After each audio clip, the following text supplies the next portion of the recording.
welcome back to Always on the Hunt. With today's episode, we have a special guest who is a very interesting professional. He is a process architect with a Six Sigma background. He helps companies redefine how they operate and eliminate process void through workflow documentation, brings clarity to employees' roles, and gives them defined process following workflow activation systems. Jason spent 30 years in the luxury AV industry, and so he understands what we do and what we face very well. So would love to bring in Jason. Thanks for joining us. Welcome to Always on the Hunt. Yeah, no, thanks for having me.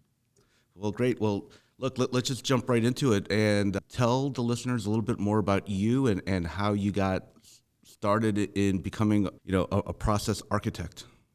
Yeah. So like you said, I've been in the industry for 30 plus years. So I spent a lot of my time on the manufacturer side in sales training, sales leadership roles. So I spent time at Audio Control, JL Audio, Kaleidoscape, Savant, spent some time on the distribution and manufacturers rep side. So I've seen all the facets and challenges. When I was at JL Audio, we used Lean Six Sigma to build out the assembly lines, and it traditionally it's used a lot in manufacturing. Right. And I was always curious because the tools are really simple methodologies that you can use to identify and eliminate waste. And so for manufacturing, it makes sense because you have a very defined output and it's very easy to measure and then figure out where the challenges are. But I always felt it could be used on the operations side. And so 2016, I pursued my green belt, and then I got my black belt and really just started talking about the concepts at some of the buying group conferences in the industry. And that's when it led to someone saying, hey, I need to hire you. So that's how you got started. Like, how did you get started? Your company is I Am Sayen, interesting play on words, right? But how'd you decide? You're like, all right, you know what? I'm going to actually do this full time and launch this type of company.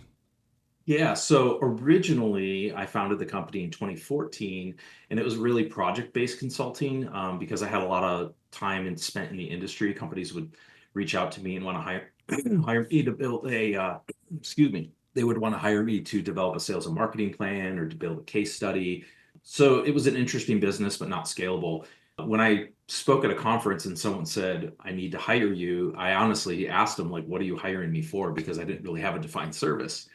And his response was, I need to take what's in my head about how my business runs and get it out into a visual document so everybody can see what they're supposed to do. And based on my experience in Lean Six Sigma, I said, okay, I understand that. So that was kind of the test case. What really happened was during COVID, as a sales rep, I was working from home and all these companies were growing rapidly. And excuse me. Yeah.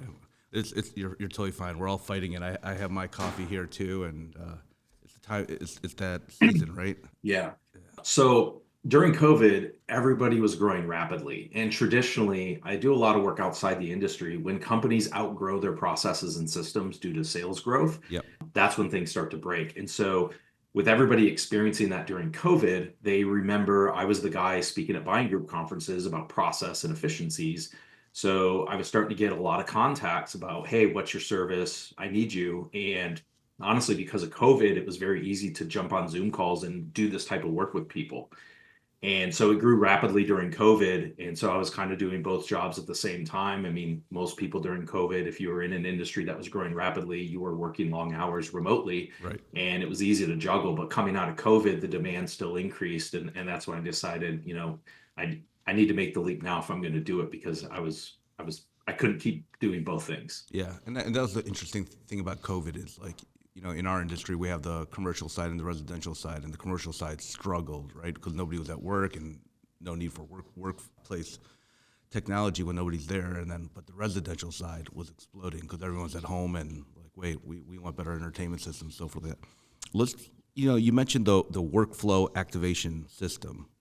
What exactly does that mean, and how does that help the integrators, with their process and so forth? Yeah, great question. So, in the early days, I was able to recognize when people needed process, and a lot of business owners recognized it as well. But I also saw that people tend to think of, well, I have a broken process. it's not documented. I need the thing that's documented, right? I need the standard operating procedure. I need the checklist. Right. And that's true. And that's the end result. But getting there is actually the challenging part, right? First, you have to define it, and then you have to what I call activate it into the company, right? Just because you hand someone a piece of paper doesn't mean they know how to act on it. And so I've kind of tailored my service of not just helping identify knowledge gaps, software gaps, and alignment gaps. Some companies are able to then activate it themselves, depending on how they're built with their core values and culture. But others need help activating that workflow or activating all the things that we do. And so, basically, the guide workflow activation system is not just about identifying process and getting it documented, but it's actually changing the habits inside the company so people are actually following it. Right. So it's more of the implementation and actually getting, because that's something I think a lot of people struggle with. They go to these conferences, they get all excited about something, or all right, we're going to go back and do it. And then, of course, they never do. You mentioned all these voids that people recognize and process void. Explain that. Like how does that affect and impact a company?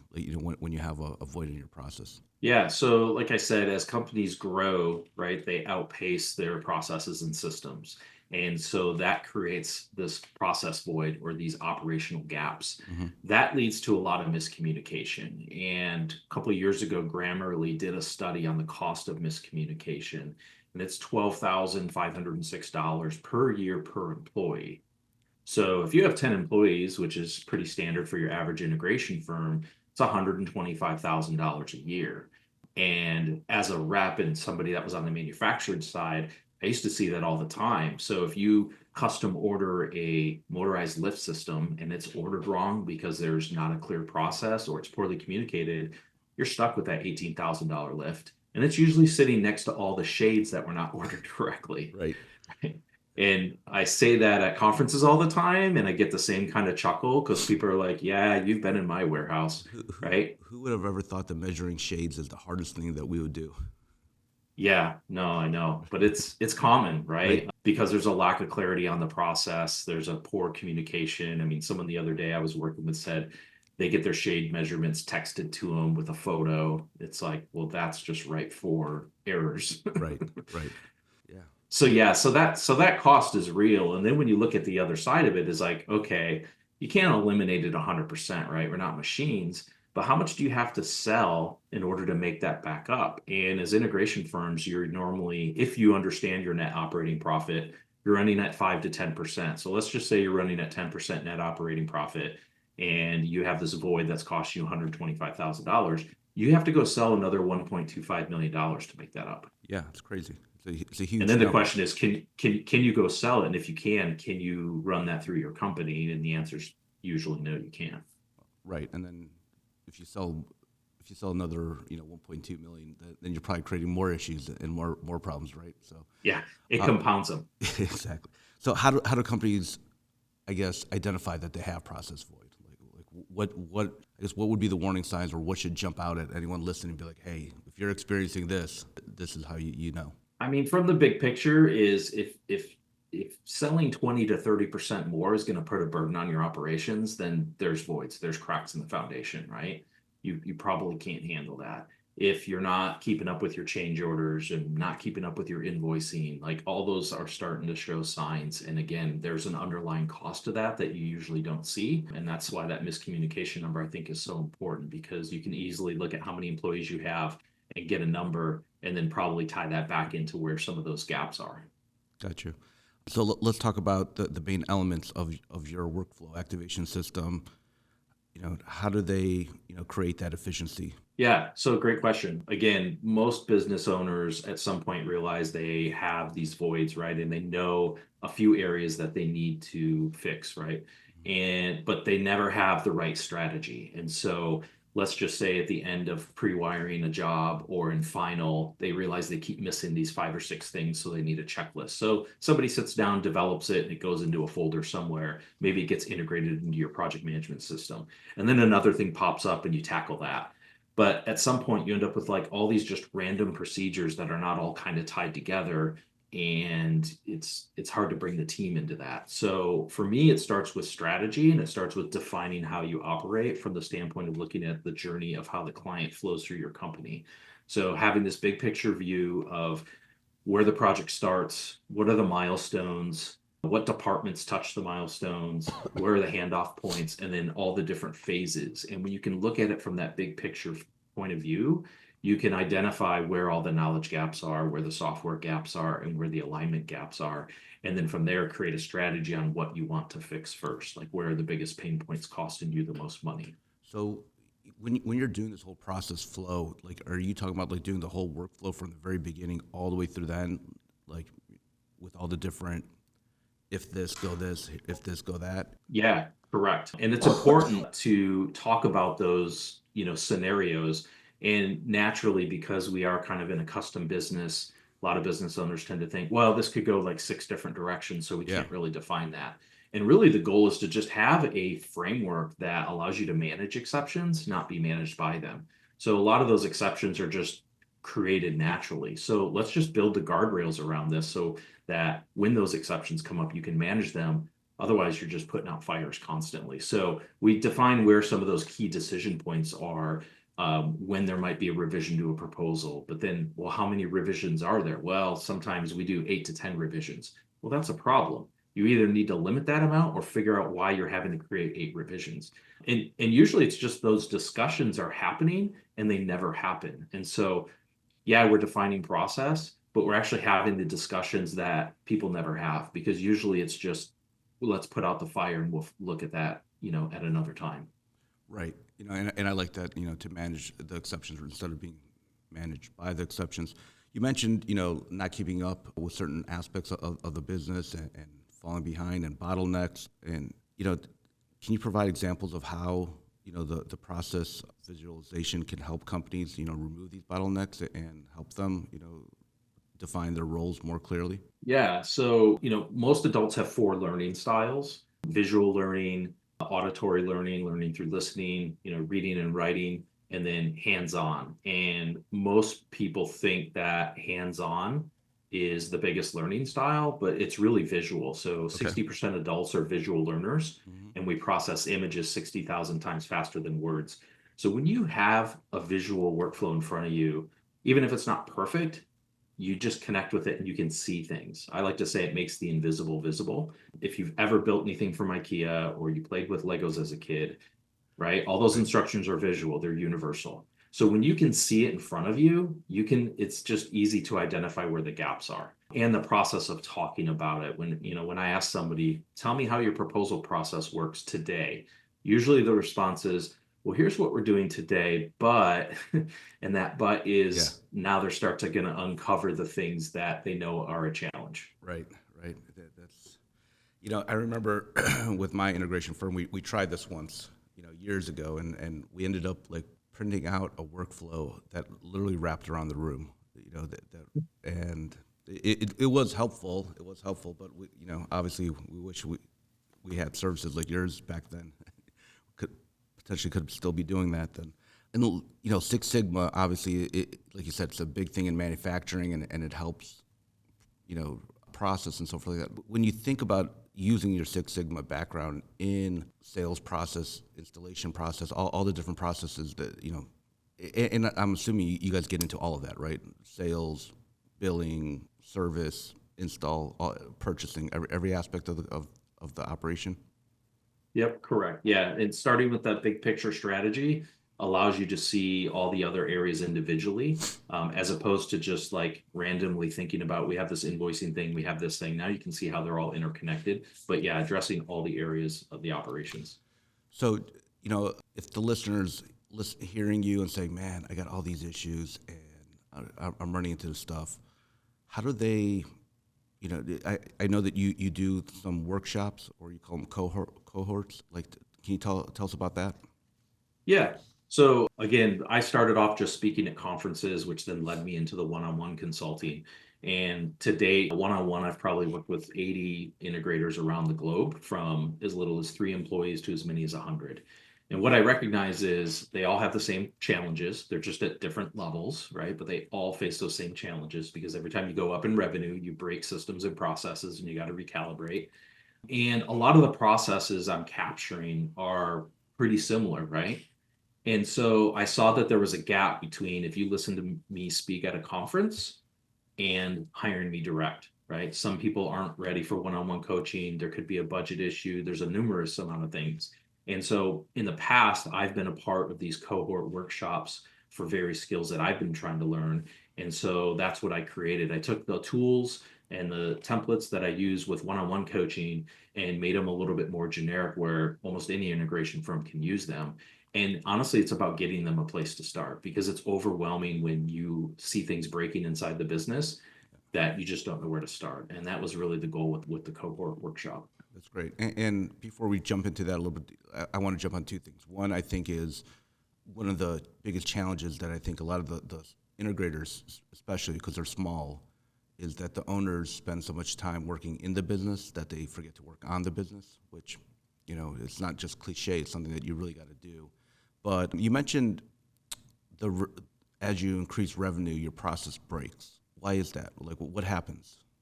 And usually at what point, for the systems integrators out there, like at what point do you see that happening? Yeah, I mean, it's probably different for everyone. And there's a couple different ways to answer that. But every time you need to go hire another employee because you have too much work, that is one of those friction points because now you're going to hire, let's just say, a new technician. Well, you've hired the technician because they have the skills to, be a technician, right? Whether it's level 1, level 2, lead tech. But now how do you show them how to be that technician and deploy those skills inside your company? Most people don't have that.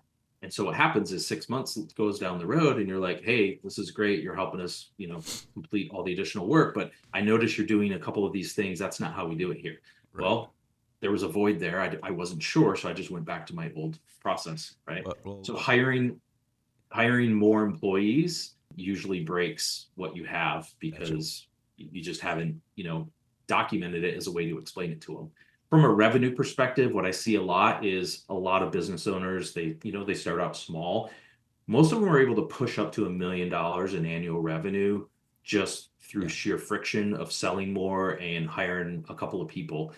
Breaking that 1 to 2 million is usually really, really hard and requires some sort of process, documentation, or just getting things aligned. And then pushing past 2 million is always another barrier. Then it kind of jumps to 5 and then 10 million.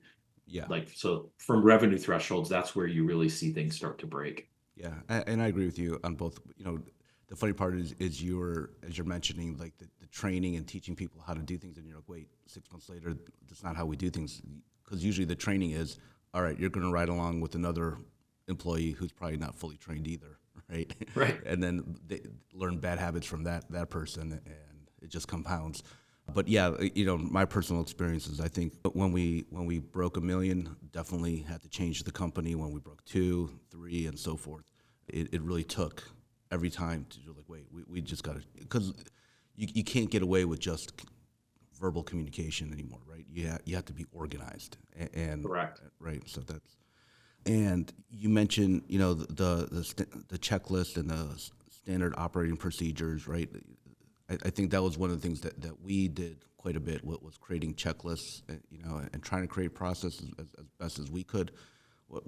If you can, talk a little bit more about the importance of, standard operating procedure and checklists. Yeah, so it's really about capturing standards in general. And with the products and services that we sell, if something's missed in that sales phase because there's a lack of a standard, the problem compounds greatly later on. So something I see happen a lot is not a standard way of capturing scope of work. You might have 4 or 5 salespeople. They're all great at selling. They all capture scope of work differently. And then later on, the team is out at pre-wire or trim. And because of the lack of scope of work or the void or lack of standard, it's like now we're having to change out products and eat the cost and all these massive change orders. Yeah. But, the standard operating procedure is just a process of how things get done, right? It's another set of guardrails. It's a deeper layer from the visual workflow. I like to say the visual shows how things get done, and then the SOPs or the checklists shows what is happening at each of these gateways. Mm-hmm. And then the checklists are really for the really mundane but very repetitive tasks. So they're really good at, closing out all the labor phases. So at the end of pre-wire, Right. at the end of trim, at the end of final, and maybe a few other areas like receiving products. But again, it's just a way for people to not miss stuff. And really what we're trying to do is change habits Hmm. and create new muscle memory. So I like to use the example of making breakfast, right? We all make breakfast every single morning and we do it from memory, right? Right. Unless we want to try something new, we use a recipe. Yeah. And at some point, you don't need that recipe because you've created new muscle memory. Now, if you're running a restaurant, you do want to keep those recipes handy because you want to keep up with your consistency, right? Yeah. And so And you it's hire really just the same thing. right, and you hire a new chef. They need to know your recipe, right? Yeah, correct. Right. I mean, the really good example is pilots, right? They use pre-flight checklists every time, right? They have to because otherwise people can die, Right. right? What Well, we do is not as extreme, but if we don't use checklists, we lose money. yeah. And this past month, I don't know what's going on with all the Yeah. airplanes. So maybe they got to update those checklists a little bit. But what about, you're talking about all this stuff, and I'm remembering what we used to do, and we had everything paper files and checklists. Like I remember the little folders and the clips, and we had our checklist on the outside of the folder, and then we had every phase, we had another checklist that had to be checked off and signed off. And so we did everything paper back then. What about now? Like what technology, what software, what's out there that can really help? Yeah, so there's tons of tools, right? And the common mistake a lot of companies make is they race to software to fix a broken process. So software is really a tool to make your process more efficient. So if you don't have a process that's defined, Yep. the software is just going to make things worse. So the question I get a lot, and I'll use the example, is a CRM. What's the best CRM I should use? And my response is, well, how are you currently managing all your customers? And if the answer is, well, I just have like text messages and notes on my phone, I tell them use a spreadsheet, like get it organized into a spreadsheet first, which obviously is Right. software, but it's Baby not step, like a but tool. baby Right. steps, right? Yeah. And then as the spreadsheet is not working for you, if you're outgrowing it, or you're like, I wish I could do this, or like do some automations, now then use that to then find the right piece of CRM. But to your point, yeah, checklists and standard operating procedures, those can become templates in a lot of these tools. So even some of the industry specific software that we use, from D Tools to Project 360 to iPoint, Portal, like you name it, like if you have these paper checklists, that's great. You can digitize them and they become a template that just is a reminder every single time. And then you're able to store these and keep these things on record. You can tie statuses to them. So when the pre-wire team does their checklist, it triggers the office to go send an invoice because that's a Right. common thing that, gets miscommunication. But again, you got to have that underlying foundation of process to be able to then use the tools effectively. 100%. And you mentioned CRMs. I think any salesperson will tell you that, first of all, going back to muscle memory, a lot of salespeople have their process. They don't have it documented because it's muscle memory. Right. And I always tell candidates, especially like before you go interview, document your sales process. Just have it in front of you. Get your thoughts organized because there's going to be questions about your sales process. You want to refresh your memory and actually look at it. But the same thing with the CRM. Like if you don't have your sales process documented, like if you don't know what you want, then you can't take advantage of any of the automation or any of the real benefits, like, to trigger the next event and so forth. Obviously, tech, and AI and all these other software. Like, what do you see as the future trends in process optimization and so forth like that? Like, where do you see this going?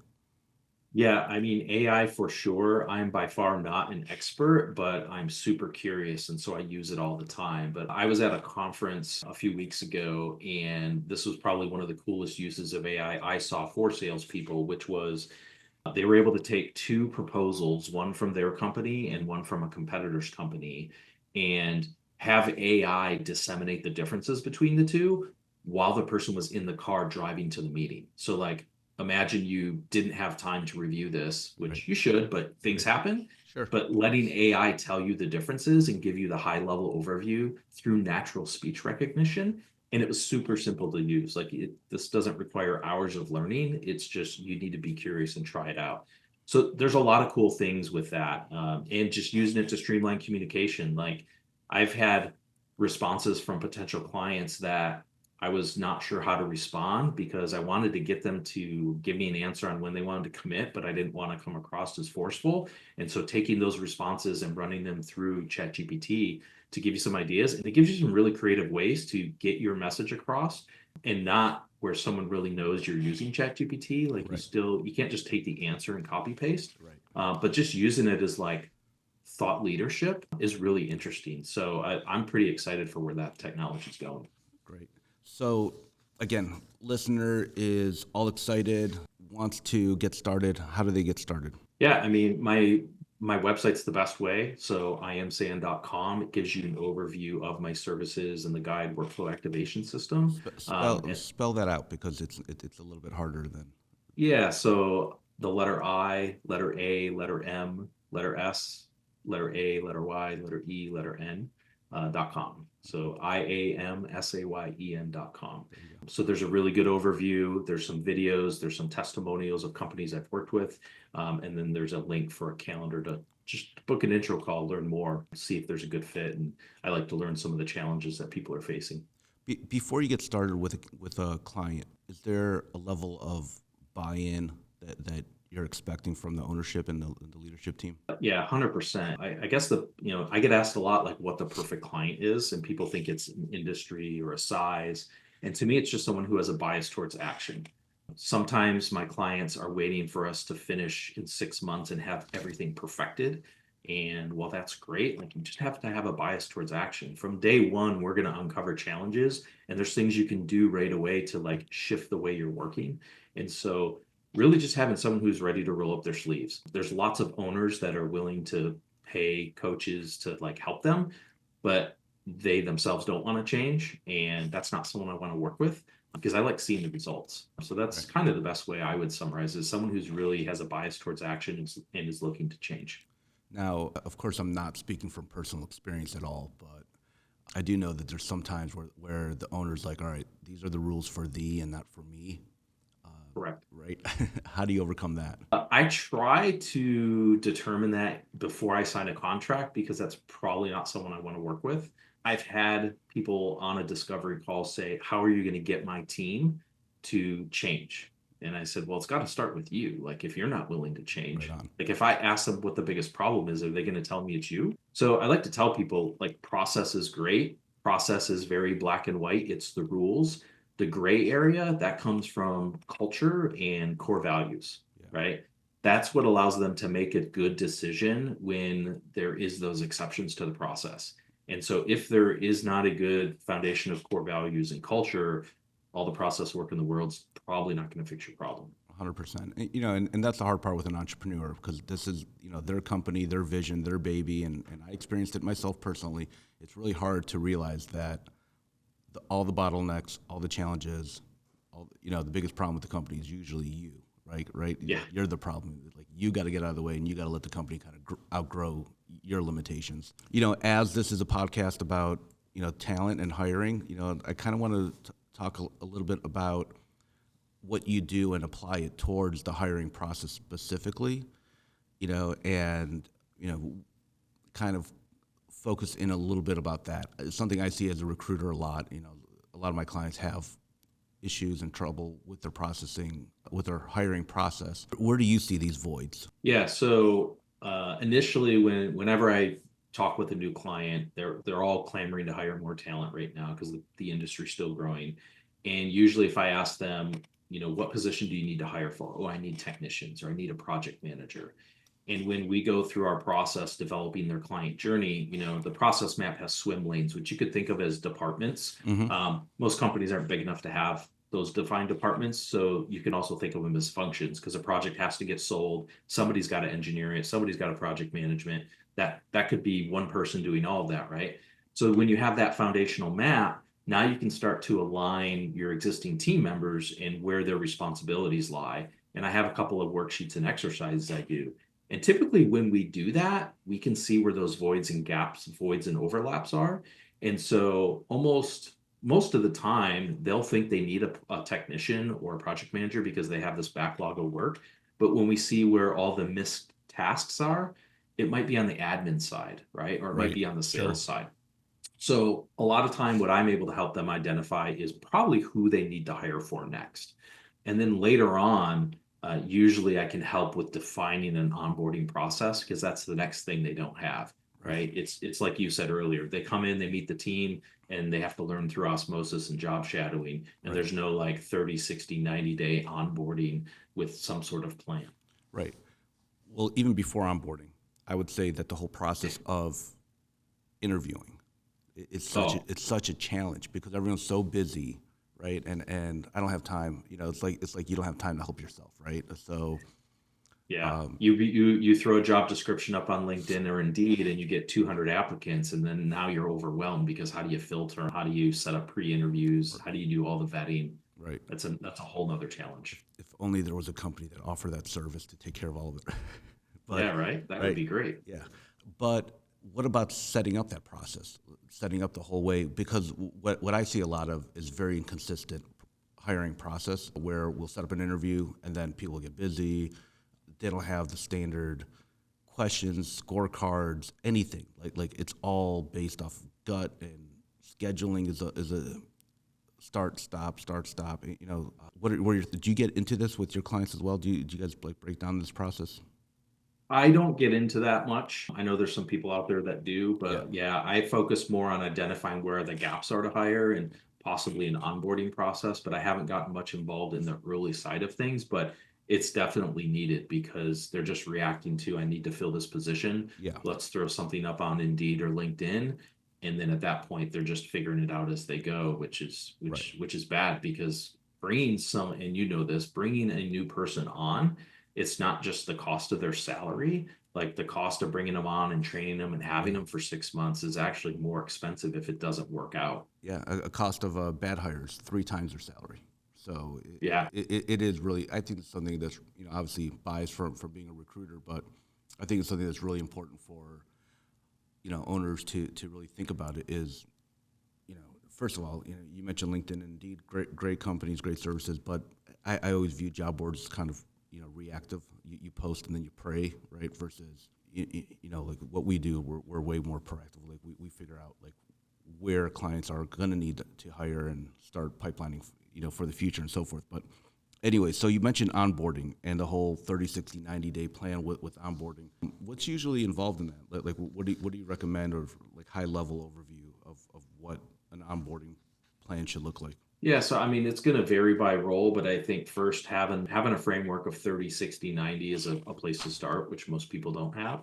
And then asking them like what are those expectations and identifying what are the skills gaps or knowledge gaps. So I like to break up training gaps with a new employee. There's skills training and job training, right? Mm-hmm. Skills training is making sure they know how to do the technical work, and hopefully they do because that's what you hired them for, but there might be some additional skills training they need, like maybe they were a Crestron programmer, but you don't do Crestron, you do Savant, right? So that's a skill they need to learn. There's a gap there. Right. How are you going to upskill them? And the good news is there's all kinds of online training for that. Then there's the job training gaps, like do they know how to use DTools Cloud because that's what you run on, and maybe they used iPoint before. So how do you determine those gaps? So using the first 30 days to determine where those knowledge gaps are and then decipher do they need skills training or job training and then executing on that. Right. And then go ahead. So I was going to say that, yeah. So it's not just product training; it's also operations training. Correct. Yeah. I like to split it up between that because otherwise it's not clear what it is that they have to go learn more, Right. right? To be able to do the job. And then with the 30, 60, 90, just having some regular check-ins. And what I always recommend is set those meetings up from day one, right? Put it on your calendar, put it on the trainee's calendar. Use that time to check in to say, how are you doing? How are you adapting? What are some of your challenges? Revisiting the training, whether they need additional training, and then yeah, having scorecards and just a ways to evaluate to see if they're working out and see if they're progressing, because a lot of times without all of that, Yeah. I always say 6 months and I don't know that from experience, but I feel like it is always at that 6 month mark where we start to see that this person's not working out or they're doing things differently, and sometimes at that point it's almost too late. Yeah. No, and the damage is already done, right? It's not just, oh man, I made a bad hire and now I have to replace, let them go and potentially deal with legal issues and stuff, and then I got to replace them and train somebody else. But it's also How many customers did you burn? What about team morale? Did this person, were they toxic and ruin team morale? The impact of a bad hire can multiply, especially, and then on top of that, I think bad onboarding burns good hires, right? That when you do find the right person, but you onboard them poorly, then you have issues with onboarding. Yeah, Yeah, 100%. And you struck on something because I've experienced this is that when a owner tolerates a bad hire, that sends such a bad message to the rest of the team. So yeah, you have to fix that quick because it can turn into a disaster and spiral out of control. So it's interesting because, and I didn't even think about this before our conversation, is that by figuring out your process first and then figuring out where the bottlenecks and figuring out where exactly your actual needs are, it might save you from overhiring in a department where it's not really going to fix anything for you. Yeah, 100%. Again, if you hire multiple technicians because you need a bunch of work to get done, guess what? You better start selling more because you're going to have to get them more work. Right. But there could be some other areas where there's inefficiencies that you can actually, it can shift things so that you still can use your existing technicians, right? Do more with less. Right. And I think about like project management, for example, right? And if projects are disorganized where you're constantly driving back and forth, going back to job sites multiple times because you were disorganized, you didn't have the product on, and you had those inefficiencies.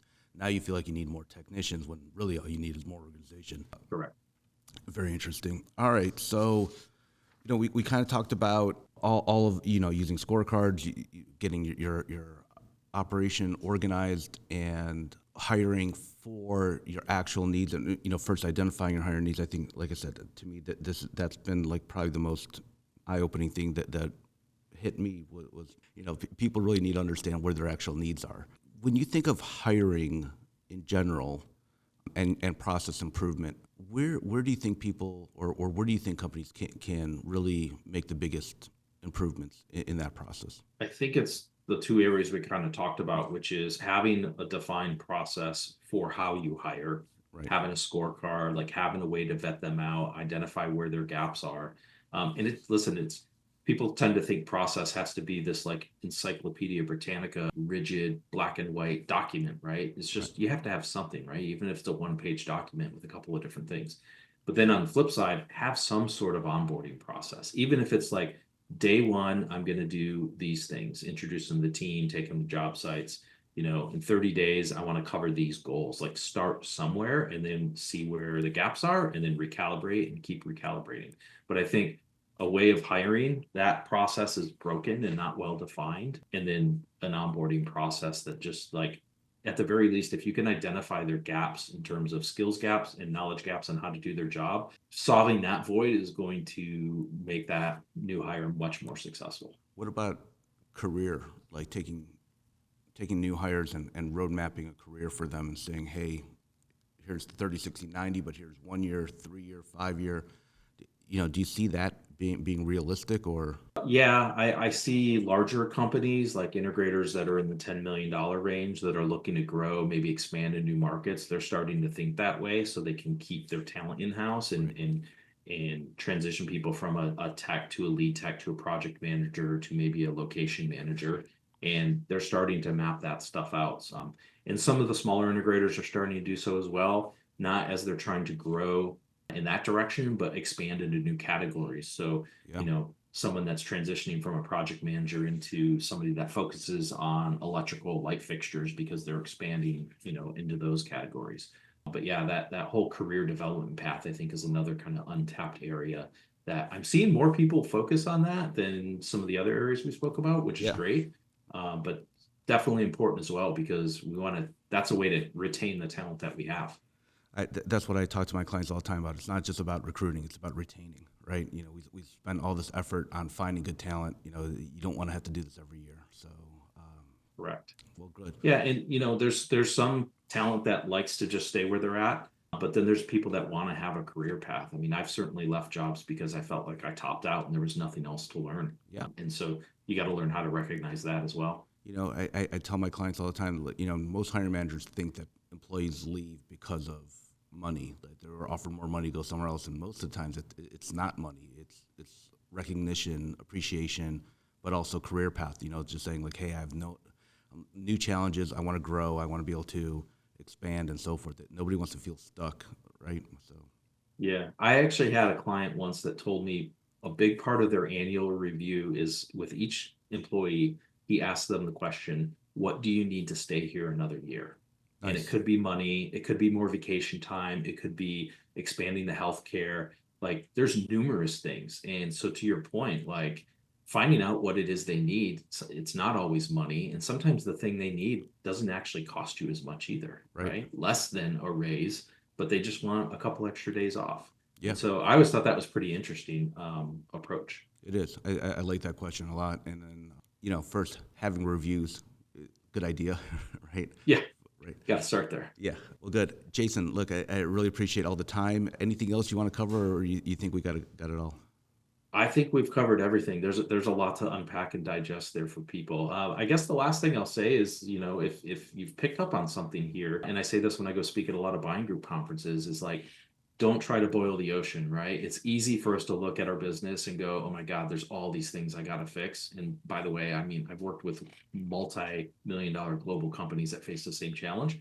Find the one thing that's causing you the most pain, focus on that, and then approach the next thing, right? Don't try to take it all on at once because you'll burn yourself out, you'll burn out your team. Pick one area where you think you need to work on the most and focus on that.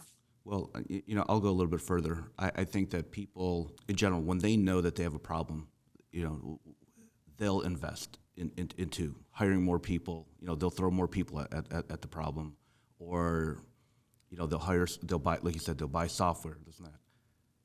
I think getting help, from a professional such as yourself, is really the way to start, because how do you even know where you need help? How do you even know what your biggest problem is until you actually get that consultant in and to help you really identify and how to grow and how to actually fix your problems and not just put a Band-Aid on a big gash.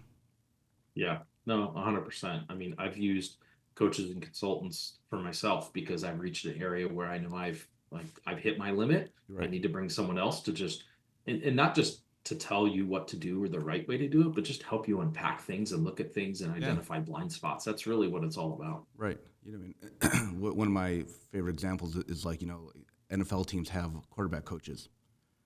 And it's not like the quarterback coach knows how to play the quarterback better than the quarterback does. Patrick Mahomes does not need a quarterback coach, but what that quarterback coach does is just looks at things at different angles, maybe sees things that he doesn't see and stuff like that. And then they can have a conversation about it. And that's where I think people like you and myself come in, or like, we help companies really just to kind of look at things from different angles, and then on top of that, do things when they don't have time to.